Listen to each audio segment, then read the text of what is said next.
It says break me off a piece of that KitKat bar, but they're all already broken. So that's a bummer. Actually, you know what? That's not true. This last section is still intact. Maybe they were... Oh, geez.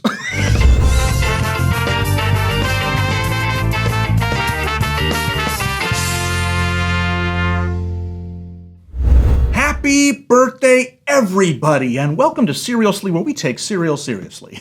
My name is Alex, and on the college campus where I attended, there was a beautiful pond. 2 times a year, huge flocks of ducks would stop in our pond for a few days while migrating, filling that entire area of campus with delightful quacking. One year, though, disaster struck. It wasn't understood until months later, but it turns out that the week before the ducks arrived, a leak from a nearby science building left an invisible layer of toxic chemicals on the surface of the water. So, when the ducks landed, the chemical affected their nervous system. Specifically, it severed their ability to keep their heads up. So that year, slowly, the swimming ducks started to droop their necks until they were no longer ducks swimming on the pond, but hundreds and hundreds of floating, drowned ducks on the pond. It was a horrific sight. Guys in hazmat suits had to come out and drag the lake for weeks, removing all those poor little ducks. What a time to be at college. Listen, if the science building at your college has ever caused an ecological disaster, I'd love to hear about it. Down in the comments.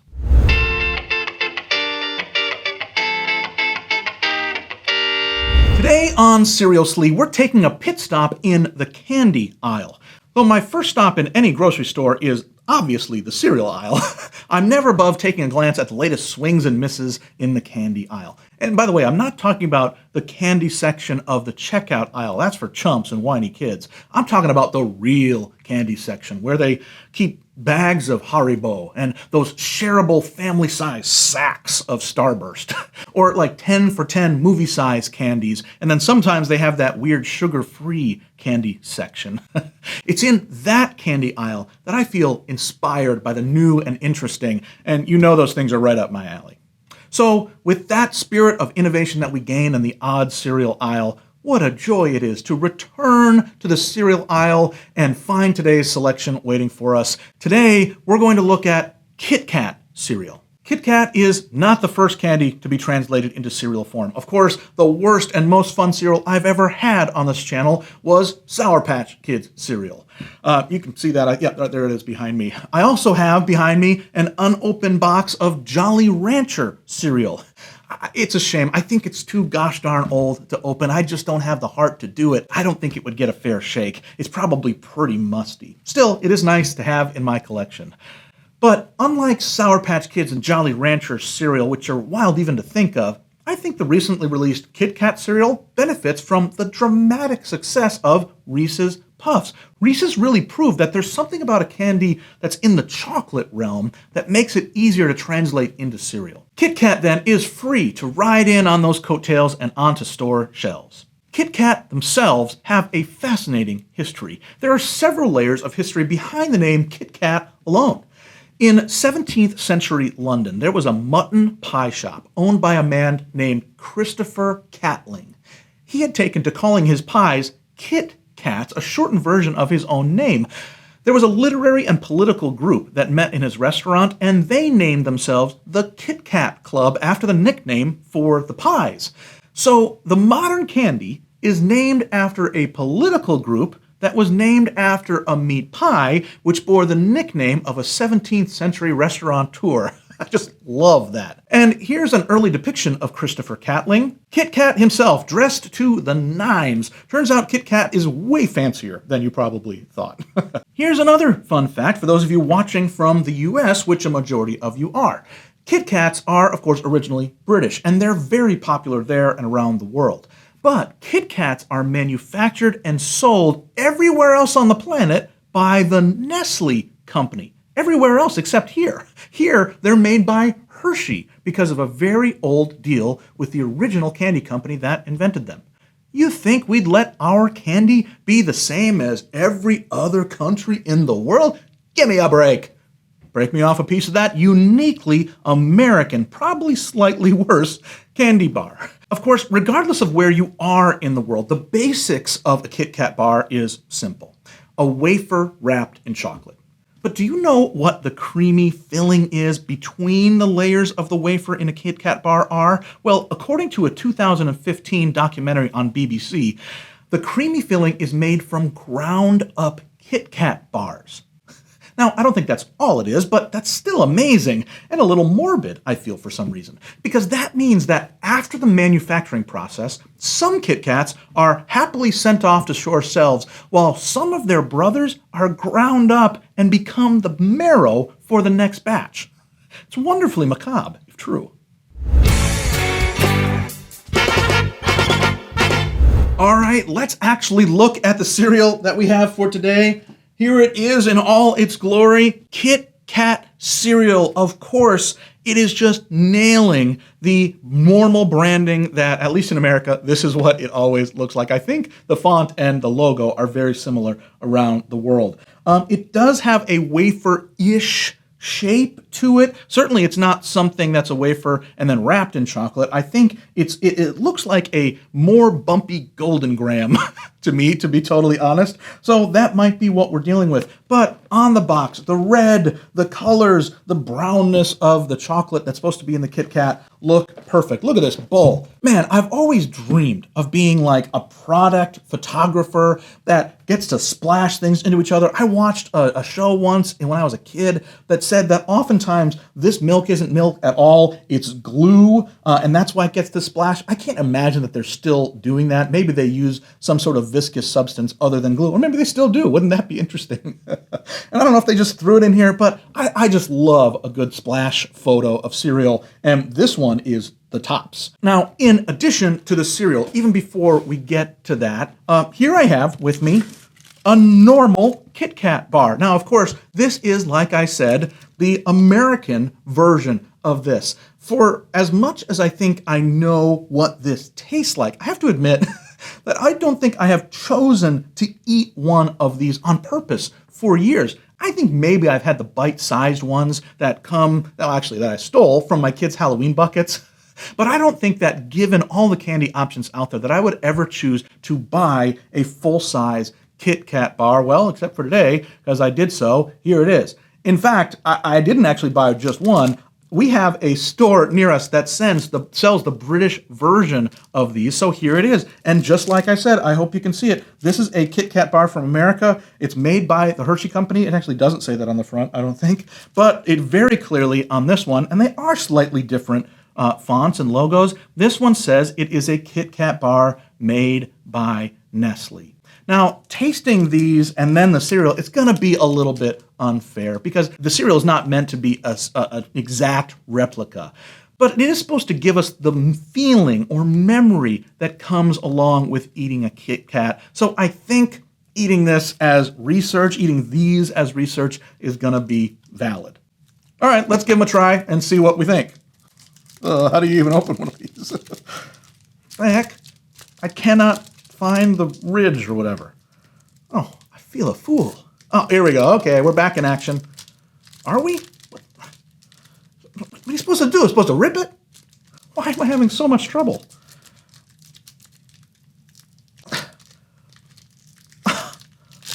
What is going on, Kit Kat? Is there a secret that I don't know? It's certainly not a secret that's labeled anywhere, or I would have read it.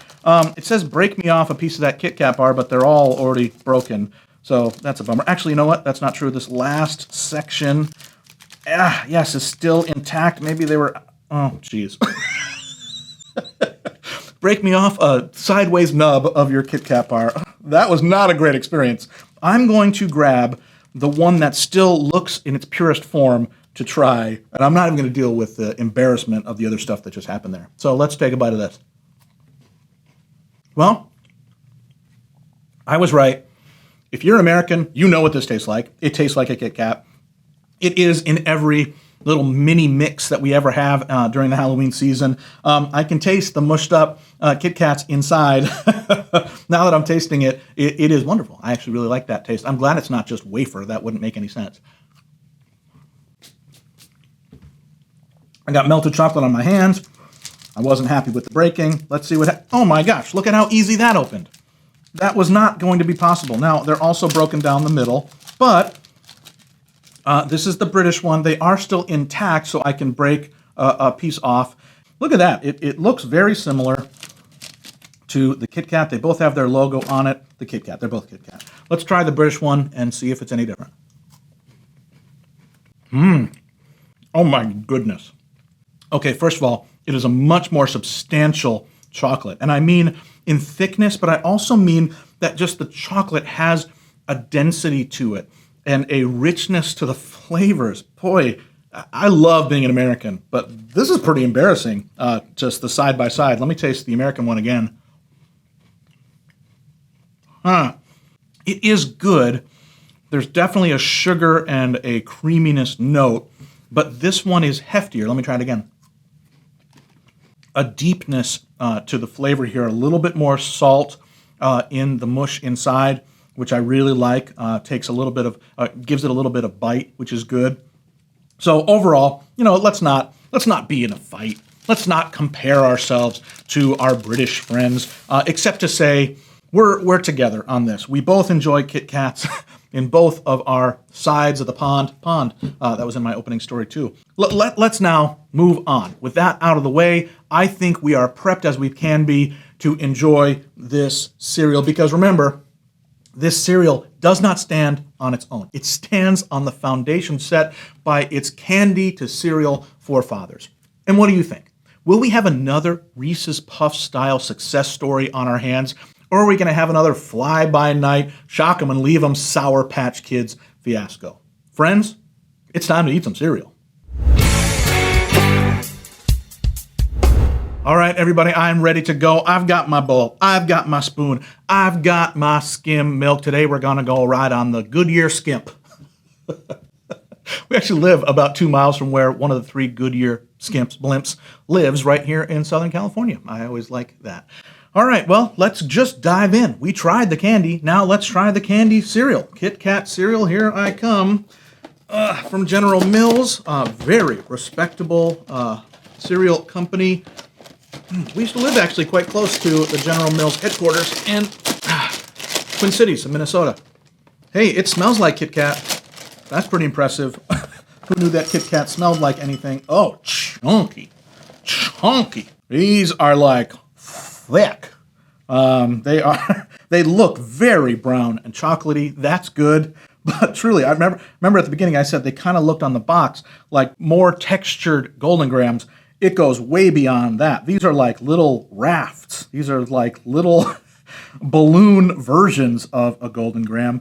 I get it now. I was thinking of these as one piece of cereal with ridges. That's not what they are. They are 4 little sticks of KitKat. That makes so much more sense of why they're going for this. Can you break a piece off of it? No. Well, kind of. Yeah, just as good, if not better, than the American actual KitKat broke. I don't know why I didn't pick up on that. Maybe everyone else is like, adoy. Of course, that's what it looks like. I did not get that. So let's try it and see if it tastes like KitKat. Well, the puffiness of the cereal itself does give that wafer feel, but it's missing the other side of a KitKat, which it actually is crisp, a crunch to it. This really does taste like the same consistency as like a cheese puff. So like the puff version of a Cheeto, it's that same texture. In fact, it tastes a little bit like that because there's a saltiness to it. It's not cheesy, obviously, but it's that kind of puff. I'm wondering if that has anything to do. No, this has wheat and rice flour. I don't think it has anything to do with corn. I can tell you it really does have that consistency. So it's good. The chocolate is as good of a chocolate as I've had on any cereal before. Let's put some milk on it, see what we think, see if that does it any favors. Yeah, for as dark brown as it is, I really like it. It's a hefty flavor. It's a bold brown that we've got here.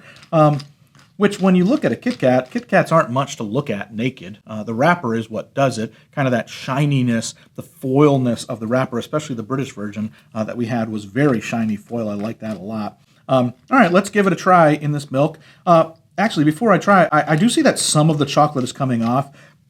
but it wasn't instant, and I like that. I like that when I put them in, they didn't immediately get all of their sauce off of them and just be there in there all together. Instead, they still look chocolatey even in the milk. Let's give them a try at this point. Very bland now that they're in the milk. I mean, they're fine. Actually, they're growing on me. Wow, I thought these would be more substantial than they are. Like I said, that puff texture is so light. It does have a crunch, but it instantly goes away. So I bet you could tear through a bowl of these without even noticing. I mean, despite their bigness, how large and puffy they look, once you start eating them, there's barely anything in your mouth by the time you've chewed them up. Yeah, I mean, I don't think of KitKat's candy as like a hearty candy, but these gave me that impression. These gave me the impression like these were going to have some substance to them. They do not. They are as puffy and ephemeral as any other absolutely limited edition, not going to stick around cereal. And you know, I compared them earlier with hope to Reese's Puffs. There's no way these are going to be as successful as Reese's Puffs. You know why? Because they have nothing more than a chocolate flavor that you've had in a million other things. Reese's Puffs really had that unique salty peanut butteriness to it that gave it that edge over other things. This is literally just puffed Cheetos that they took the cheese off and instead put chocolate flavoring on. I will say again, they are staying quite dark. I do like that. For as much as I've been talking, they are not completely gray or tan at this point. They still have some of their brown has gone away because it's melting into the bowl to create sort of a chocolate milk, but they're still staying enough of a brown that it's satisfactory to me. I'll try one more bite just to give them one more shot at this. I think they do remind me of KitKats. I think if you put this down in front of me and said, hey, what candy does this remind you of? I would have started with blank chocolates. But then you know what? The 4 ridges on this do have that great homage to the 4 pieces of a KitKat. So that's really good too. I just don't think this is going to go anywhere. Again, I will say, it has held up. I'm surprised at how crunchy it has remained. I bet if I put cheese puffs in cereal, they get soggy pretty fast. Despite having that same texture when I'm eating it, these things are staying reasonably crunchy. So I'll take another bite, and then we'll probably wrap this thing up for today. Ugh. You know, I just said that thing about it staying crunchy, and that's very good. One of them, and I don't know why, I don't know if I can explain it, turned soggy. So there was one of these like elements that had full sogged, and it was so nasty amongst its other friends to have that on my spoon, and then I was crunching down, and then I just felt it like slip down my throat as just like a shot of goo.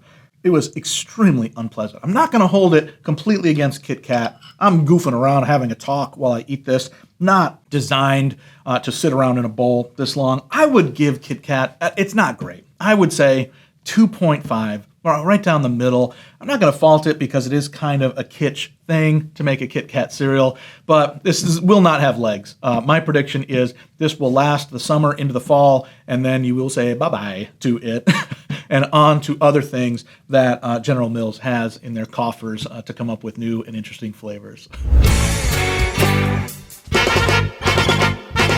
Well, everybody, we have done it all. We talked, we ate, we lived every kid's biggest dream, which was having candy for breakfast. But now, it's enough. Remember, we gave this cereal totally fine, 2.5 on the low scale. If you really want to try today's cereal for yourself, it's on store shelves today. I've often noticed it for some reason tucked in next to the Oreo cereal. That makes a little bit of sense. And listen, if you haven't yet, please like this video, subscribe to the channel, and leave a comment with what cereal we should look at together in a future episode. Until then, never be soggy, my friends. Bye-bye.